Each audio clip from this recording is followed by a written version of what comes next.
Welcome back to Demont's Big Bass, guys. I'm sorry, this is Demont. Sorry about my last video about the PC Final Lehos. I was trying to do some swim bait videos for you, and I didn't realize I bought a Vivitar action camera, hoping it was going to be as good as my old GoPro that I lost. And needless to say, it is not. It basically broke the video up in like 4 parts, and 3 parts of them weren't even usable and didn't even know it until I tried to upload them to YouTube.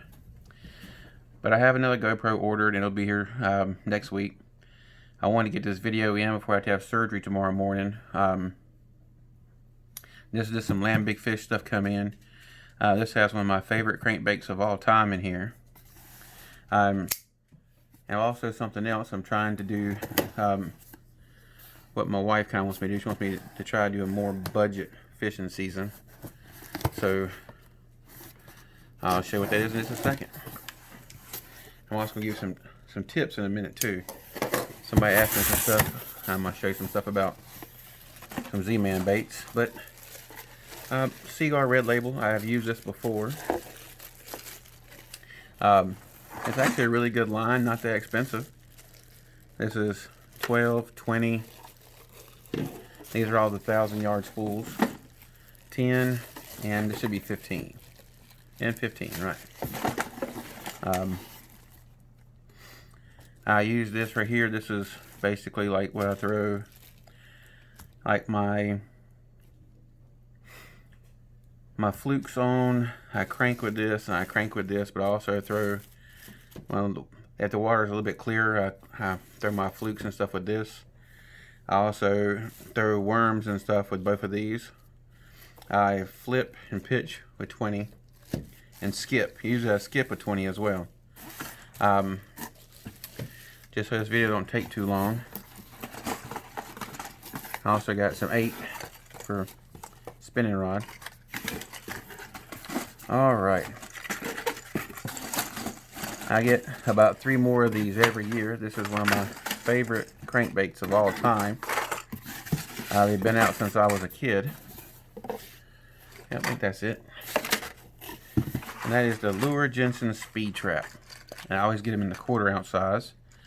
I always, this is a new color for me. I wanted to try this out. But I always get the brown with the red belly crawl. And I always get, I think this is called, yep, the Pearl Shad is what it's called.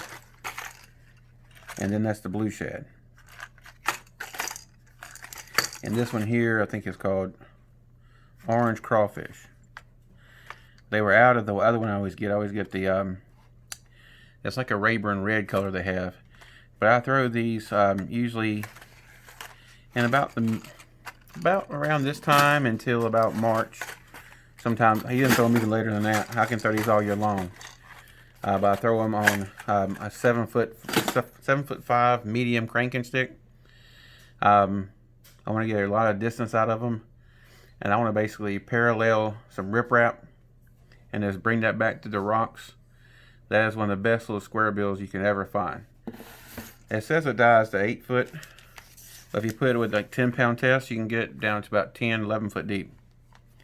Next thing I want to talk to you guys about is somebody on Facebook asked me about, he's having a hard time getting his Z-Man to stay on a jig head. This is one of my favorite jig heads for Z-Man. It's the Jewel Pro Shaky head.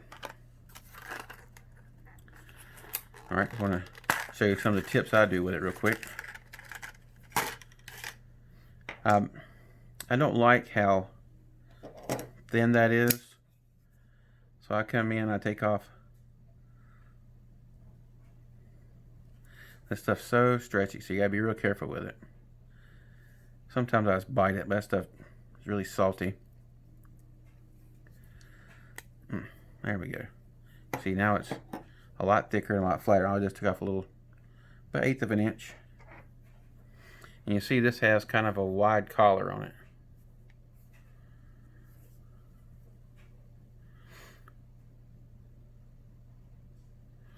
I'm going to come in just like to the barb of the hook. I'm going to come back out.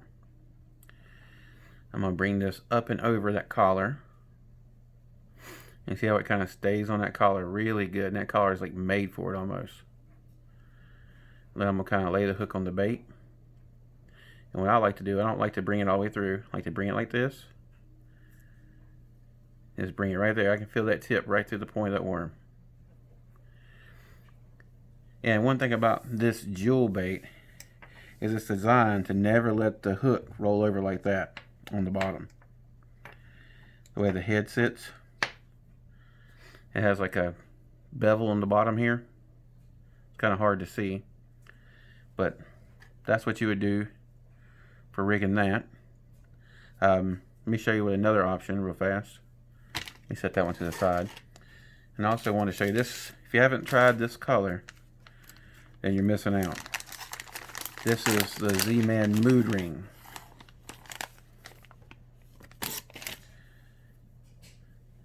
This color, oh wow, poked myself. This color here, I mean, it's already basically flat. I always keep the darker side up. I don't know if this always fishes them that way. Bring it in just like the other one. You're going to bring that over the collar. And you can also use this with hula sticks. They also make a bigger version of this that I use with the Fatty Z's. Oops, gotta make it straight. That's one good thing about Z-Man. If you get it out of line a little bit, it's pretty flexible with you. It'll give you another chance. Or 2, or 3, or 4, or 500, if that's what you want to do. And there you go. And that point is right up underneath. This stuff's so soft. You don't have to worry about getting like text posing that or anything of that nature. And this little package right here, you can catch 40, 50, 60 fish on that a day. You ain't got to worry about that tearing up on you, falling apart. That's just one of the reasons I like Z-Man so much. And one thing about this, when it goes down, it stands up basically just like that. And you have these little 4 little tails just kicking back there. Alright, I'm going to wrap it up. If you guys have any questions, feel free to ask me down below. I'm more than happy to go and answer them for you. If you like what I'm bringing to you, go ahead and hit that subscribe button for me. And share it with a friend if they could be useful for them. A lot of people, they get into fishing, they pick up this stuff, like Z-Man stuff, and they like have all these problems with them trying to get it up on the hook, I mean, it doesn't work good on every single hook. It doesn't work good on every jig head. So, I mean, it takes a little trial and error. I mean, if I can take some of that stuff out for you and save you some bucks in the time, I'm more than happy to do it for you. I'm going to be pretty much for the next couple of days not doing anything. Then I'll be back on doing some stuff here pretty soon. I look forward to talking to y'all next week. Y'all have a great day.